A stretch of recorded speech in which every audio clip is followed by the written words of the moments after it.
Construction is booming in Somalia's capital city, and as Mogadishu literally rises from the ashes of its violent past, it is also giving unexpected opportunities to women like Fathi Mohamed Abdi and Saadia Ahmed Omar. The two young female engineers have been overseeing the construction of a 10-floor apartment complex in Tali in the city's Hadun district. Wearing hard hats, they navigate their way through construction material, issuing instructions to a team of workers, all of whom are men. When I started, people doubted me. 24-year-old Ms. Abdi, the chief operating officer of Arkan Engineering Services, a Somali-owned construction company, tells the BBC.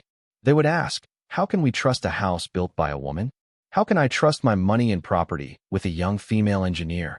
She and her colleague Ms. Omar have been practicing engineers for the last 5 years. Mogadishu needs us, says Ms. Omar, who is also 24. When I was young, this city was in chaos. Now, we are part of its reconstruction. Somalia, a former Italian colony, has experienced a prolonged period of civil war after the government of President Siad Barre collapsed in January 1991. Even now, scars of decades of war are still visible, like in the central district of Shangani, where there are bombed-out buildings. But the ruins are becoming hidden or replaced by tall office complexes and apartments, and a skyline dotted with cranes and scaffolding. Both young women were born during the Civil War and grew up witnessing their country fragmenting. While many Somalis chose to leave, they stayed, driven by a passion to rebuild, despite the fact that an insurgency was being waged by Al-Shabaab, a group linked to Al-Qaeda. I think part of the reason women are getting more chances in this field is because there's so much work to do and not enough professionals to do it. That creates space for us, Ms. Omar says. Ibrahim Abdi Hale, chairman of the Somali Engineers Association, agrees the high demand for skilled professionals is leading to change, even if slowly in Somalia's traditionally male-dominated society. With numerous ongoing infrastructure, energy, and technology projects, the workload has significantly increased. As a result, the association actively encourages greater participation from women, emphasizing that they are not only welcomed but also vital in filling critical gaps in the workforce, the 34-year-old says.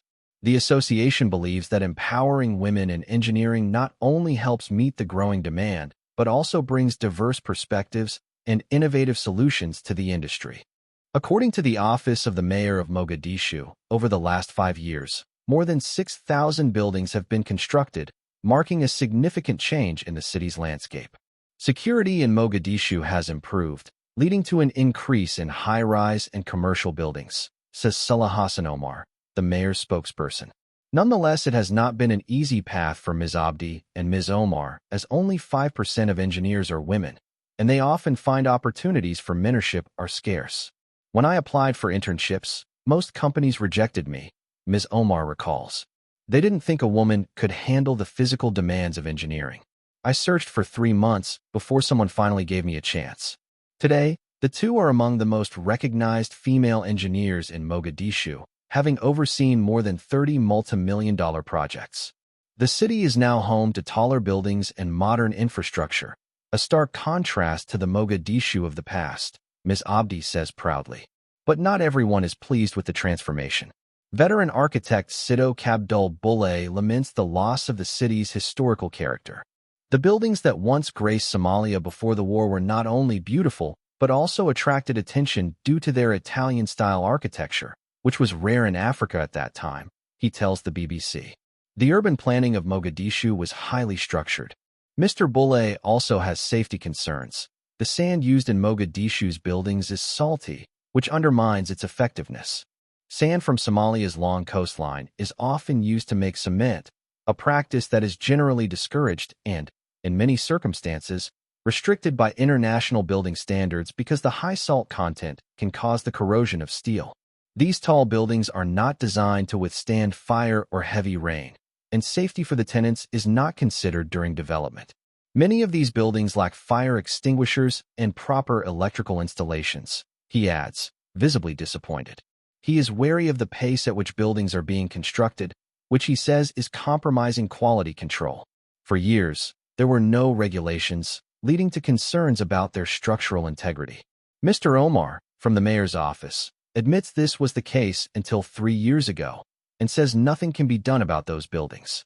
But he insists there is now quality control and nobody will build a building without it. We are also preparing new laws that will clearly define where high-rise buildings can be constructed and where only residential houses should be built. Yet there are worries that while regulations are in place, there are often no follow-up checks because of the speed of the building boom. Ms. Abdi and Ms. Omar, who graduated from Plasma University Mogadishu's Faculty of Civil Engineering, say under their firm all their projects have been approved by the local authorities. The rapid growth of construction projects has been attributed to diaspora investments as well as improved security, although Islamist militants who control large swathes of southern Somalia still target the city. According to the World Bank, remittances made up 16.7% of the country's gross domestic product, GDP, in 2022, something that has given opportunities to architects and engineers. But the rapid urbanization has also exposed Mogadishu to infrastructure challenges. It lacks a proper sewage system, and unregulated borehole drilling risks depleting groundwater reserves. Christoph Hodder, a UN climate security and environmental advisor, warns that the unchecked construction boom could lead to long-term environmental consequences. The city. We need a coordinated approach to water management, or we risk a crisis in the future. Each new building is digging its own borehole. In a small space, there could be 10 or 20 boreholes, he told the BBC. The government, in partnership with international organizations, is working on a new sewage system, but its implementation may require demolishing existing buildings, a controversial move that could displace residents and businesses. Mr. Hodder adds that there is a high population density in Mogadishu, people driven into the city by drought and conflict. An increase in the urban population, especially in slum areas, might further increase poverty and social disparities, he says. Despite these challenges, Mogadishu's future looks promising. The city is striving to implement urban development regulations, improve infrastructure, and ensure sustainable growth. Even the bombings by the Islamist armed group Al-Shabaab, whose fighters tend to target plush hotels often occupied by politicians, does not dent the enthusiasm of the Somali Engineers Association. Mr. Hale admits it can be upsetting for architects and engineers whose buildings are destroyed, but notes that Somalis have become resilient, especially those studying engineering. A lot of explosions happened. Our dreams did not stop on that. Today we are reviving the engineering profession, which collapsed 30 years ago. That means there is hope. And the ambition is that in 5 years, Mogadishu will not only be a modern city, but also a model post-conflict reconstruction. I believe Mogadishu is a different city compared to the 1990s. The city has changed to a new style, and Mogadishu's development is in line with the new world, says Ms. Omar.